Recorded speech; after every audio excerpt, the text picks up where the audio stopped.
अस्सलाम वालेकुम दोस्तों। तो अभी हम देखते हैं एसिड बेस डिसऑर्डर के बारे में। बेसिकली हमारी बॉडी में आपको पता होगा कि एक पीएच होती है, ठीक है। पीएच नॉर्मल कितनी होती है? न्यूट्रल 7 होती है, ठीक है। और हमारी बॉडी की पीएच कितनी होती है? हमारे प्लाज्मा की 7.35 टू 7.45 हमारी बॉडी की पीएच होती है, ठीक है। अगर इससे कम हो जाए तब हम इसको कहते हैं एसिडोसिस। अगर इससे ज़्यादा हो जाए हम इसको कहते हैं अल्कलोसिस, ठीक है। अब इसको पीएच को हमें नॉर्मल मेंटेन करना ज़रूरी होता है फॉर नॉर्मल बॉडी फंक्शनिंग, ठीक है। डिफरेंट चीज़ों की वजह से डिस्टर्ब भी हो सकती है, हमें जो है इसको नॉर्मल रखना होता है, ठीक है। अब तो हम ये इस टॉपिक को देखते हैं, ठीक है। नोट्स देख लेता हूँ, उसके बाद समझा देता हूँ आपको। एसिड बेस फिजियोलॉजी, ठीक है। अब एसिड बेस फिजियोलॉजी हम पढ़ते हैं अपने ब्लड की, ठीक है। हम अपने प्लाज्मा की पढ़ते हैं, ठीक है।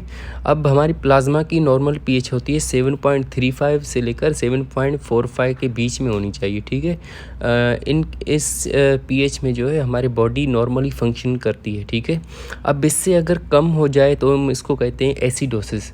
अब एसिडोसिस रेस्पिरेटरी कॉजेज़ की वजह से भी हो सकती है, मेटाबॉलिक कॉजेज़ की वजह से भी हो सकती है। अब अगर रेस्पिरेटरी कार्बन डाइऑक्साइड की फ्लक्चुएशन की वजह से हो तो हम उसको कहते हैं रेस्पिरेटरी एसिडोसिस। अगर बाइकार्बोनेट की फ्लक्चुएशन की वजह से हो तो हम उसको कहते हैं मेटाबॉलिक एसिडोसिस। इसी तरह अल्कलोसिस, अगर 7.45 से पीएच ज़्यादा हो जाए तो हम उसको कहते हैं अल्कलोसिस। वहीं सेम मतलब टाइप्स हैं, एक रेस्पिरेटरी अल्कलोसिस और एक मेटाबॉलिक अल्कलोसिस। अगर कार्बन डाइऑक्साइड की फ्लक्चुएशन हो तो उसको कहते हैं रेस्पिरेटरी अल्कलोसिस।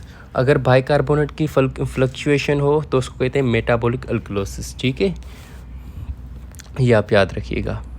बेसिकली मैं आपको थोड़ा सा कॉन्सेप्ट दे दूं। हमारी बॉडी में कार्बन डाइऑक्साइड, हमारा रेस्पिरेटरी सिस्टम चल रहा है, मेटाबॉलिज्म चल रही है हमारी बॉडी में, ऑक्सीजन यूटिलाइज हो रही है और कार्बन डाइऑक्साइड निकल रही है रेस्पिरेटरी सिस्टम के ज़रिए। फॉर सपोज़ हाइपोवेंटिलेशन हो जाए, कार्बन डाइऑक्साइड हमारी बॉडी में रिटेन हो जाए, तब क्या होगा? कार्बन डाइऑक्साइड क्या होती है? एक एसिड की तरह मतलब एक्ट करती है, ठीक है। इसकी जो है नॉर्मल लेवल हमारी बॉडी में 35 टू 45 मिलीमीटर ऑफ मर्क्यूरी होनी चाहिए, ठीक है। अगर इससे ज़्यादा हो जाए तो हम इसको कहते हैं एसिडोसिस। अगर इसकी लेवल कम हो जाए तो उसको कहते हैं अल्कलोसिस, ठीक है। कार्बन डाइऑक्साइड क्या है? एक एसिड है, इस तरह समझे, एसिड है।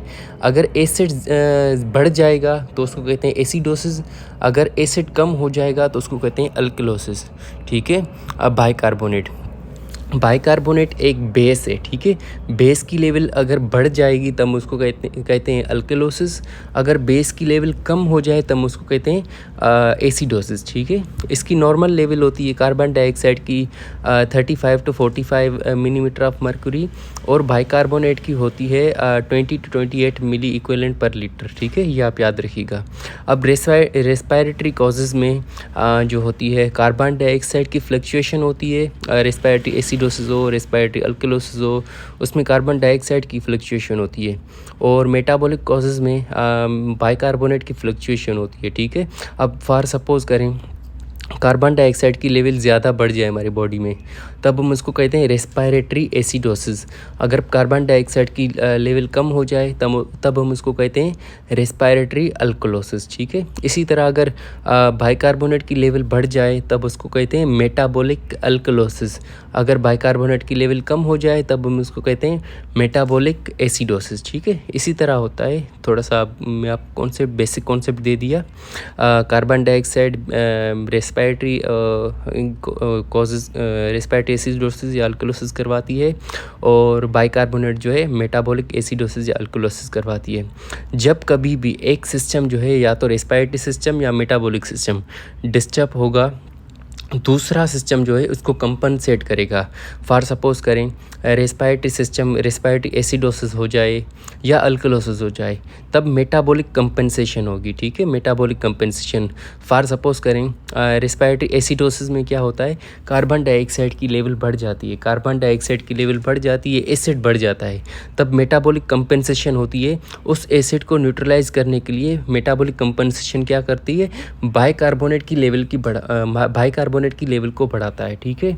इसी तरह अगर सपोज़ करें रेस्पिरेटरी अल्कलोसिस हो जाए, कार्बन डाइऑक्साइड की लेवल कम हो जाए, मतलब अल्कली इन्वायरमेंट हो जाए, तब मेटाबॉलिक कंपनसेशन क्या करेगी, उसके पास जो बाइकार्बोनेट अल्कली थे उसकी लेवल को कम करेगी, ठीक है। ये होती है मेटाबॉलिक कंपनसेशन। इसी तरह अगर मेटाबॉलिक एसिडोसिस हो जाए, मतलब बाइकार्बोनेट की लेवल कम हो जाए, तब क्या होगा, रेस्पिरेटरी कंपनसेशन होगी। रेस्पिरेटरी मतलब समझें कि कार्बन डाइऑक्साइड की को वाश आउट करेगा, हाइड्रोजन आयन वाश आउट हो जाएंगे, ठीक है, रेस्पिरेटरी कंपनसेशन में।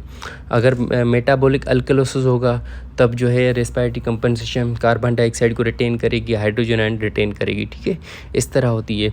अब देखें मेटाबॉलिक कंपनसेशन बिल्कुल स्लो होती है, वो विद इन डेज़ में एक्टिवेट होती है। रेस्पिरेटरी कंपनसेशन फास्ट होती है, वो विद इन मिनट्स एक्टिवेट हो जाती है, ठीक है। ये आपको बेसिक कॉन्सेप्ट समझ में आ गया। अब हमारे बुक में एक इक्वेशन लिखी हुई है हेंडरसन, मैं आपको बता देता हूँ, बस छोड़ दें। हमारे बुक में एक इक्वेशन लिखी हुई है हेंडरसन हेज़लबैक इक्वेशन, ठीक है। अब वो क्या कहती है, वो बेसिकली बताती है कि पीएच हमारी बॉडी की कितनी होगी, ठीक है। अगर हम उसका फार्मूला क्या है, 6.1 plus log of bicarbonate divided bye 0.03 of carbon dioxide partial pressure, ठीक है। अब बेसिकली वो क्या बताती है, हमारी बॉडी में एसिडोसिस होगी या अल्कलोसिस होगी, ठीक है। उस इक्वेशन को याद करने की इतनी ज़रूरत नहीं है, इतनी इम्पोर्टेंट नहीं है, बस आप ये याद रखें pH is equal to bicarbonate divided by carbon dioxide, ठीक है। अगर देखें, अगर न्यूमरेटर बढ़ता है तो ये जवाब क्या आएगा, ज़्यादा आएगा, ठीक है। न्यूमरेटर क्या है, बाइकार्बोनेट। अगर बाइकार्बोनेट को बढ़ाएंगे तब पीएच जवाब ज़्यादा आएगा, पीएच बढ़ेगी। अगर न्यूमरेटर को कम करेंगे, बाइकार्बोनेट को कम करेंगे तो पीएच कम हो जाएगी, ठीक है। इसी तरह अगर कार्बन डाइऑक्साइड को बढ़ाएंगे पीएच कम होगी, क्योंकि डिनोमिनेटर है। अगर कार्बन डाइऑक्साइड को कम करेंगे पीएच ज़्यादा होगी, ठीक, पीएच ज़्यादा होगी, ठीक है। ये आप याद रखिएगा। अब आते हैं हम एक एक करके चारों को डिस्कस कर लेते हैं। सबसे पहले हम देखते हैं मेटाबॉलिक एसिडोसिस, ठीक है। अब metabolic acidosis, metabolic main causes में मैंने आपको बताया कि मेन क्या होता है, बाइकार्बोनेट की लेवल जो है कम हो जाती है, ठीक है। प्राइमरी कॉज ये है, बाइकार्बोनेट की लेवल कम हो जाती है मेटाबॉलिक एसिडोसिस में, ठीक है। अब बाइकार्बोनेट की लेवल कम हो जाएगी तो पीएच भी कम होगा, ठीक है। और इनिशियली जो है कार्बन डाइऑक्साइड का पार्शियल प्रेशर नॉर्मल होगा, ठीक है, नॉर्मल जितनी लेवल होती है। बाद में जाकर रेस्पिरेटरी कंपनसेशन होगी तो कार्बन डाइऑक्साइड जो है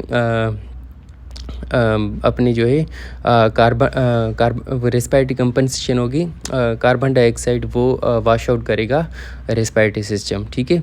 फॉर सपोज करें मैं आपको कहूँ कि हमारी पीएच हमारी आ रही है 7.15 और बाइकार्बोनेट की लेवल आ रही है 15, ठीक है। और कार्बन डाइऑक्साइड की लेवल है 40, ठीक है। तब क्या होगा, अब देखें पीएच क्या है, कम है, बाइकार्बोनेट कम है, ठीक है, और कार्बन डाइऑक्साइड नॉर्मल है, मतलब ये आएगा अनकम्पनसेटेड मेटाबॉलिक एसिडोसिस, ठीक है। अब इसी में अगर पीएच जो है 7.15 हो और बाइकार्बोनेट जो हों 16 के हों, ठीक है, और जो है कार्बन डाइऑक्साइड 20 की हो, तब क्या होगा, ये होगा कंपनसेटेड मेटाबॉलिक एसिडोसिस, क्योंकि रेस्पिरेटरी कंपनसेशन हो रही है, बॉडी में हमारी एसिड ज़्यादा बढ़ गई है, ठीक है। अब रेस्पिरेटरी सिस्टम में जो एसिड होती है वो रेस्पिरेटरी सिस्टम निकालना शुरू कर रहा है, ठीक है, ताकि हमारी बॉडी की नॉर्मल हो जाए कंडीशंस, ठीक है। तो ये होती है मेटाबॉलिक एसिडोसिस। अब इसमें जो है एनाइन गैप आता है, ठीक है। एनाइन गैप क्या होता है हम बाद में देख लेंगे, इतना इम्पोर्टेंट नहीं है, बस आप समझें कि एनाइन गैप होता है, ठीक है। अब मेटाबॉलिक एसिडोसिस अगर किसी भी पेशेंट में हमारे पास आ जाए तब हम उसका एनाइन गैप कैलकुलेट करते हैं। अब एनाइन गैप या तो ज़्यादा हो सकता है या तो नॉर्मल हो सकता है, ठीक है। नॉर्मल लेवल कितनी है, 8 to 12, ठीक है। अब 8 to 12 नॉर्मल लेवल है। अगर ये मेटाबॉलिक एसिडोसिस आ जाए, आप एनाइन गैप निकालें और नॉर्मल एनाइन गैप हो, तब ये कॉजेज़ हो सकते हैं, ठीक है। हाइपर कोलेस्ट्रोनीमिया और हार्डास इसका जो है निमोनिक है, HARDASS। एच से आएगा हाइपर क्लोरीनीमिया या हाइपर एलिमिनेशन, ठीक है। ए से आएगा एडिसन या एसिटाजोलामाइड, या आर से आएगा रीनल ट्यूबुलर एसिडोसिस, ठीक है। और डी से डायरिया आएगा, एस से सेलाइन इन्फ्यूजन और spironolactone. Hyperchloraemia, Addison disease, renal tubular acidosis, diarrhoea, saline infusion या स्पाइरोनोलेक्टोन, ये क्या करवाती हैं, मेटाबॉलिक एसिडोसिस करवाती हैं, पर जो है normal A9 gap metabolic acidosis. इसमें से आपने जो है रीनल ट्यूबुलर एसिडोसिस आगे जाकर पढ़ेंगे, इसका नेक्स्ट ही लेक्चर है। रीनल ट्यूबुलर एसिडोसिस में क्या होता है, normal A9 gap metabolic acidosis होता है। अगर एनाइन गैप ज़्यादा आ जाए, फॉर सपोज करें 8 to 12 है ना इसका नॉर्मल वैल्यू, अगर 18 आ जाए, 16 आ जाए, तब क्या होगा, ये कॉजेज़ हो सकते हैं। इसका निमोनिक क्या है, गोल्ड मार्क, जी से glycols, oxoproline, L lactate, D lactate, methanol, aspirin, renal failure, ketoacidosis, diabetic ketoacidosis के नॉर्मली पेशेंट्स आते हैं हमारे पास। उसमें क्या होता है, हम मेटाबॉलिक एसिडोसिस होती है और उसका हम एनाइन गैप कैलकुलेट करते हैं, हाई एनाइन गैप आता है और पेशेंट की हिस्ट्री होती है डायबिटीज़ की, तो हम सस्पेक्ट कर लेते हैं कि ये metabolic acidosis due to diabetic ketoacidosis है, ठीक है। High anion gap metabolic acidosis है। गोल्ड मार्क, जी से glycols, oxoproline, L lactate, D lactate, methanol, aspirin, renal failure and ketoacidosis, ठीक है। ये होता है metabolic acidosis high anion gap. अब हमारे पास जो है ये कॉजेज़ निकल के आ जाएंगे। अब जब भी हमारे पास मेटाबॉलिक एसिडोसिस का कोई पेशेंट आएगा ना, हम पीएच, बाइकार्बोनेट और कार्बन डाइऑक्साइड की लेवल को देखकर हम पहचान लेंगे कि मेटाबॉलिक एसिडोसिस है। उसके बाद नेक्स्ट स्टेप ये होता है, हम एनाइन गैप कैलकुलेट करते हैं फॉर द कॉज क्या है उसका, मेटाबॉलिक एसिडोसिस का। उसके बाद हम देखते हैं विंटर्स फार्मूला। विंटर्स फार्मूला क्या होता है, ये एक फार्मूला होता है जिसमें हम प्रेडिक्टेड लेवल करते हैं कार्बन डाइऑक्साइड की। अब उसमें क्या होता है, हम देखते हैं कि रेस्पिरेटरी कंपनसेशन एप्रोप्रिएट हो रही है या नहीं हो रही, ठीक है। अब उसका फार्मूला क्या है, जितना भी बाइकार्बोनेट आए उसको 1.5 से कैलकुलेट करेंगे और प्लस करेंगे 8, जितना भी जवाब आएगा उसके -2 और +2, इसकी रेंज में अगर कार्बन डाइऑक्साइड का पार्शियल प्रेशर अगर आ रहा है, मतलब कि predicted value is equal to partial pressure of carbon dioxide, मतलब एप्रोप्रिएट कंपनसेशन हो रही है। फॉर सपोज करें अगर कार्बन डाइऑक्साइड की लेवल हमारी प्रेडिक्टेड वैल्यू से ज़्यादा हो, तब क्या कहेंगे, तब कहेंगे मेटाबॉलिक एसिडोसिस भी इसमें है और उसके साथ कंकरेंटली रेस्पिरेटरी एसिडोसिस भी है, ठीक है। अगर कार्बन डाइऑक्साइड की लेवल कम आ जाएगी प्रेडिक्टेड वैल्यू से, तब हम कहेंगे मेटाबॉलिक एसिडोसिस तो है पर उसके साथ साथ रेस्पिरेटरी अल्कलोसिस भी है, ठीक है। ये हम देखते हैं विंटर्स फार्मूला से। देखें मेटाबॉलिक एसिडोसिस का अगर कोई भी पेशेंट आ जाए हमारे पास, सबसे पहले हम एनाइन गैप कैलकुलेट करते हैं, उसका कॉज रूल आउट करते हैं। अगर नॉर्मल एनाइन गैप हो तब कहेंगे तब हम हार्डास, और अगर हाई एनाइन गैप है तब गोल्ड मार्क, ठीक है। उसके बाद हमको कॉज मिल जाएगा। उसके बाद हम देखते हैं उसमें रेस्पिरेटरी कंपनसेशन एप्रोप्रिएट हो रही है या नहीं हो रही। ठीक है। वो हम देखते हैं विंटर्स फार्मूला से। अगर प्रिडिक्टेड वैल्यू से इक्वल हो partial pressure of carbon dioxide, मतलब एप्रोप्रिएट कंपनसेशन हो रही है। अगर पार्शियल प्रेशर ज़्यादा हो तब हम कहेंगे उसके मेटाबॉलिक एसिडोसिस के साथ साथ रेस्पिरेटरी एसिडोसिस भी है। अगर कम हो तो अब हम कहेंगे मेटाबॉलिक एसिडोसिस के साथ साथ रेस्पिरेटरी अल्कलोसिस भी है। ठीक है, ये आप याद रखिएगा। अब हम आते हैं मेटाबॉलिक अल्कलोसिस पे। अब मेटाबॉलिक अल्कलोसिस क्या होता है? मेटाबॉलिक अल्कलोसिस में प्राइमरी प्रॉब्लम क्या है? बाइकार्बोनेट की लेवल कम हो रही है। ठीक है, बाइकार्बोनेट की लेवल ज़्यादा हो रही है। अब बाइकार्बोनेट की लेवल ज़्यादा होगी तो पीएच ज़्यादा होगा। अब पीएच ज़्यादा होगा मतलब ये मेटाबॉलिक अल्कलोसिस है। अब इसमें जो है इनिशियली कार्बन डाइऑक्साइड का पार्शियल प्रेशर नॉर्मल होता है, बाद में जाकर ये कार्बन डाइऑक्साइड का पार्शियल प्रेशर बढ़ता है ताकि कार्बन डाइऑक्साइड रिटेन हो, हमारी बॉडी जो है थोड़ी सी एसिडिफाई हो, नॉर्मली मतलब लेवल पर आ जाए, ज़्यादा अल्कली हो गई है। ठीक है, ये हमें मिलता है एबीजीज में। अब हम देखते हैं उसके बाद हम कॉज को रूल आउट करते हैं मेटाबॉलिक अल्कलोसिस में। या तो ये सेलाइन रेजिस्टेंट है या सेलाइन रेस्पॉन्सिव है। उस पर हम देखते हैं यूरिन क्लोरीन। अगर यूरिन क्लोरीन 20 से कम हो तब ये सेलाइन रेस्पॉन्सिव कॉजेज होंगे। अगर 20 से ज़्यादा हो तब मतलब सेलाइन रेजिस्टेंट हैं। अब सेलाइन रेस्पॉन्सिव का क्या मतलब है? ये वोमिटिंग की वजह से हो सकता है, डाययूरेटिक्स की वजह से हो सकता है, जैसे लूप डाययूरेटिक या thiazide diuretics, recent thiazide diuretics या लूप डाययूरेटिक्स, या एंटी एसिड खाने की वजह से भी हो सकता है ये सेलाइन रेस्पॉन्सिव मेटाबॉलिक अल्कलोसिस। ठीक है, अब इस पर हम क्या करते हैं, सिंपली हम सेलाइन देते हैं, नॉर्मल सेलाइन इन्फ्यूज़ करते हैं, बंदा सही हो जाता है।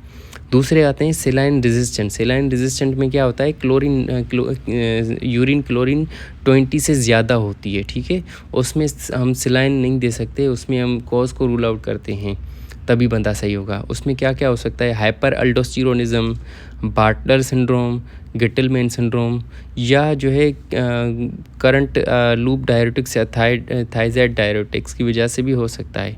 ठीक है, मेटाबॉलिक अल्कलोसिस। अब मेटाबॉलिक एसिडोसिस में हम क्या कर रहे थे, सबसे पहले हम मेटाबॉलिक एसिडोसिस को डायग्नोज कर रहे थे, उसके बाद जो है हम कॉज को देख रहे थे एनाइन गैप कैलकुलेट करके, उसके बाद रेस्पिरेटरी कंपनसेशन देख रहे थे एप्रोप्रिएट है या नहीं। मेटाबॉलिक अल्कलोसिस में हम क्या करते हैं, यूरिन क्लोरीन को देखते हैं, या तो ये सेलाइन रेजिस्टेंट है या सेलाइन रेस्पॉन्सिव है। ठीक है, अब आते हैं रेस्पिरेटरी एसिडोसिस। रेस्पिरेटरी एसिडोसिस में क्या होता है, कार्बन डाइऑक्साइड ज़्यादा हो जाती है, प्राइमरी प्रॉब्लम है, उसकी वजह से पीएच कम होगी। इनिशियली बाइकार्बोनेट जो है नॉर्मल होगा, बाद में जाकर बाइकार्बोनेट की लेवल बढ़ जाएगी। ठीक है, अब देखें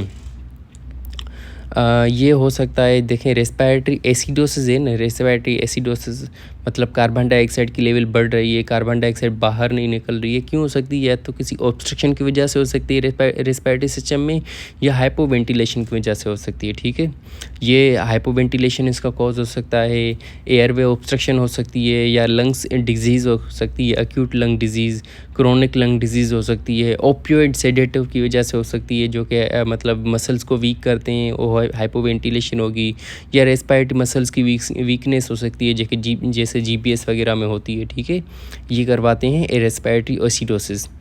सिंपली हम रेस्पिरेटरी एसिडोसिस में देखते हैं। और उसके बाद हम देखते हैं रेस्पिरेटरी अल्कलोसिस। अल्कलोसिस मतलब हाइपर वेंटिलेशन हो रही है, ज़्यादा वॉश आउट हो रही है कार्बन डाइऑक्साइड। उसमें क्या होता है hyper ventilation anxiety panic attack में हो सकता है। अगर हम हाई अल्टीट्यूड पे चले जाएं तब हो सकता है।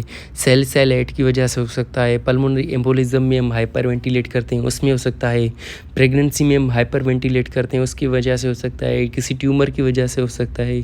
ठीक है, ये इसके कॉजेज़ हो सकते हैं।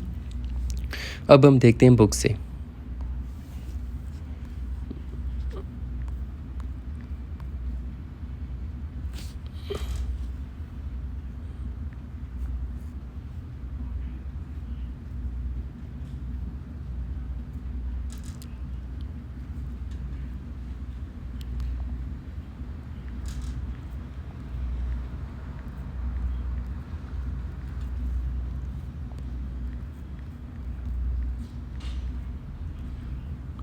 ये देखें ये सिंपल चार्ट जो है पीएच ज़्यादा होती पीएच अगर कम हो जाए तब मतलब एसिडोसिस है, अगर पीएच ज़्यादा हो जाए मतलब अल्कलोसिस है।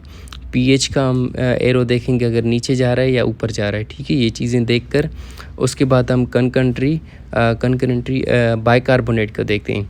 अगर दोनों नीचे के डायरेक्शन में जाएँ, दोनों कम हो जाएँ, ठीक है, तब मतलब क्या है, तब मतलब कि उसमें मेटाबॉलिक एसिडोसिस है। अगर दोनों ज़्यादा बढ़ें तब मतलब मेटाबॉलिक अल्कलोसिस है। अगर जो है पीएच कम हो पर बाइकार्बोनेट बढ़ें, ठीक है।